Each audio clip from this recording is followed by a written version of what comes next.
Rencontré le président Touadéra il y a quelques semaines à Bruxelles.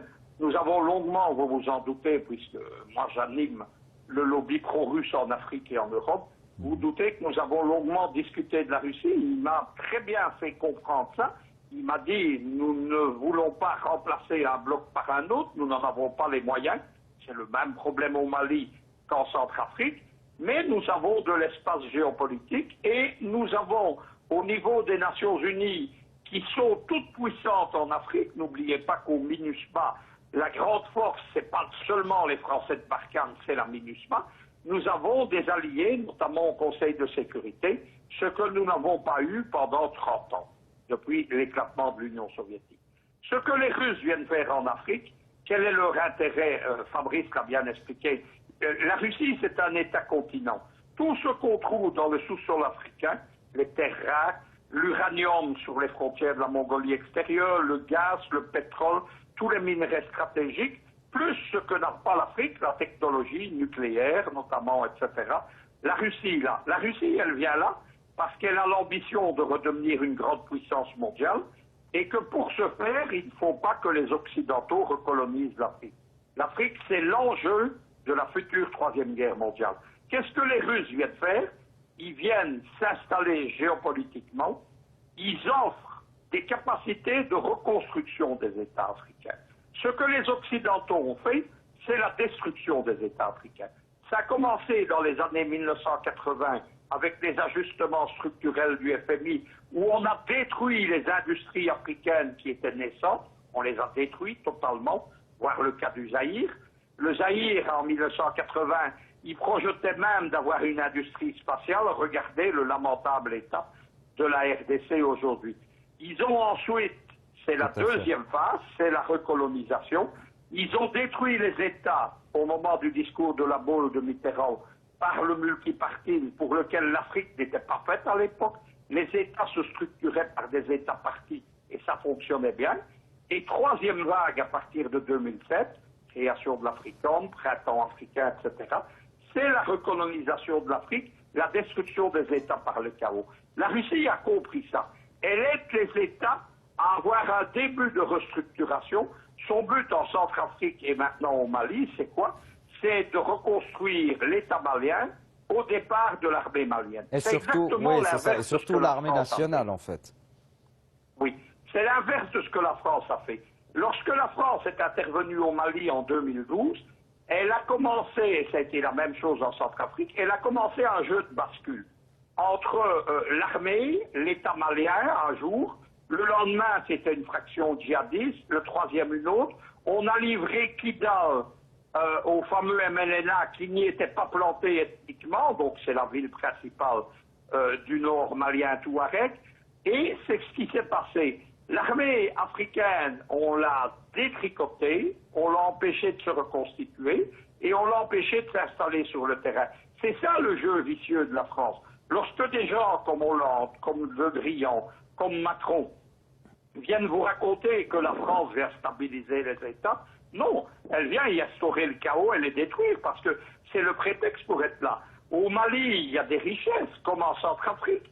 Il y a en Centrafrique les diamants, il y a l'uranium, au Mali il y a aussi de l'uranium. Même chose. Derrière la France-Afrique, en fait, il y a des multinationales, c'est comme ça depuis le début.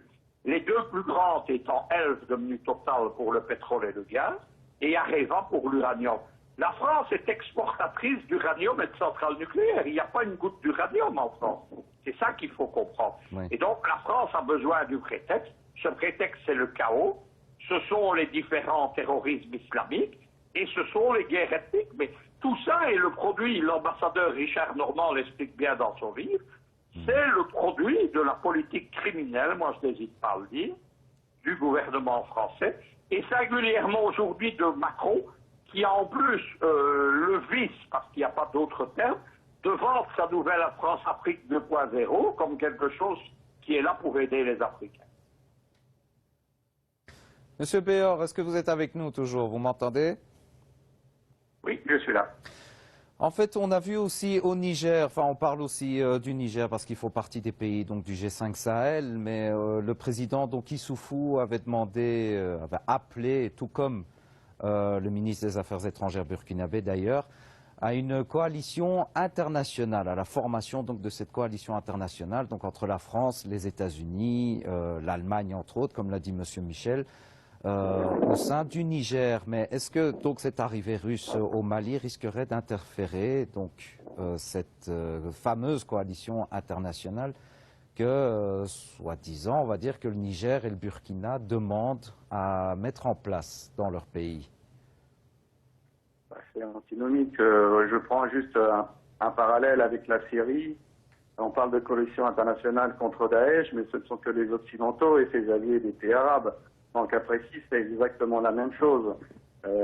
Coalition qui se bat contre quelque chose en Syrie, c'est soi-disant contre Daesh, mais qui n'a combattu que vers la fin, lorsque la Russie avait fait la plupart du travail. Et aujourd'hui, c'est la même chose. On parle de coalition internationale. On peut dire aussi la Russie associée donc aux pays de la région. Oui, alors si c'est la volonté des pays africains, je leur souhaite bonne chance pour que ces pays puissent travailler ensemble. Sinon, comme l'a indiqué Luc Michel, ils n'ont effectivement pas le même agenda et les mêmes objectifs. Donc, des militaires venant pour déstabiliser, déstructurer un État et d'autres pour, à partir de l'armée nationale des pays, de reconstruire les États, une infrastructure de stabilité, de sécurité pour valider une souveraineté. Évidemment, c'est antinomique. Ça ne pourra pas fonctionner, cette puissance, mais surtout, appeler une coalition internationale alors que la solution dès le début était présente, qui était cette coalition militaire africaine, aujourd'hui, il faudrait simplement la remettre en place, puisque ça permettrait à ces pays de se dégager et de respecter cette souveraineté africaine qu'ils réclament tant, qu'ils disent vouloir défendre. Je parle ici de ces pays occidentaux, mais évidemment, toutes leurs actions sont faites pour éviter une solution africaine, un problème africain, pour justifier leur présence. Donc, voir une coalition internationale, c'est-à-dire les pays occidentaux et la Russie en même temps, c'est un peu comme croire au Père Noël. Tout à fait. Monsieur Michel, une dernière question pour vous. La région de l'Iptako, on a l'impression depuis l'Iran en fait qu'elle est très convoitée donc par l'Occident. Que pouvez-vous nous dire en fait sur cette région? C'est-à-dire qu'il y a toujours eu des plans de démembrement des États africains depuis la chute de la Libye. Il y en avait un pour la Libye, il y en a un pour le Mali, il y en a un pour la Centrafrique. Dès qu'une région est stratégique, c'est-à-dire par ses bases militaires et ses ressources, les Occidentaux ont tendance à précipiter une sécession de fait. C'est un problème des chefs d'État africains, pour revenir à votre question précédente, c'est qu'ils se laissent prendre à la propagande occidentale. Ils voient Bush qui fait une coalition soi-disant contre le terrorisme, Bush 2, puis ils voient Trump qui annonce une coalition, ils annoncent tous des choses comme ça, et ils pensent que c'est la solution. Le problème des États africains, c'est qu'ils n'ont pas les moyens de cette force multinationale. C'est comme ça que les Occidentaux se sont emparés du G5 Sahel, qui au départ était une idée tchadienne, pour créer un embryon d'armée transnationale africaine. C'est une façon de les neutraliser, et on est même arrivé à quelque chose dans le cas du G5 Sahel. On a vu que les Américains ont introduit le loup saoudien dans la bergerie, qui d'un côté subsidie les groupes djihadistes en Afrique, mais de l'autre côté est venu financer le G5 Sahel. Tout ça, c'est pour faire perdurer des situations de crise. Regardez le cas du Congo, les crises ouvertes dans les années 90, elles sont toujours là. Les casques bleus n'ont rien réussi en 25 ou 30 ans. Oui, les sources internationales ne servent à rien, c'est ça. Le chaos permet l'implantation occidentale, le terrorisme, le djihadisme permet l'ingérence occidentale, et cette ingérence, elle repose principalement sur les bases militaires, les missions militaires, les forces d'intervention, ce qui empêche les États africains non seulement de se restructurer, mais surtout d'introduire un dialogue national pour faire la paix. Au Burundi, c'est ce que les camarades burundais ont fait. Ils ont un dialogue national, ils ont résolu le problème du terrorisme, ils ont résolu toute une série de problèmes, et les Occidentaux essayent de relancer la machine de nouveau maintenant au niveau des Nations Unies, etc. C'est là que les Russes et les Chinois, depuis 5 ans, mettent un coup d'arrêt à cette politique vicieuse occidentale.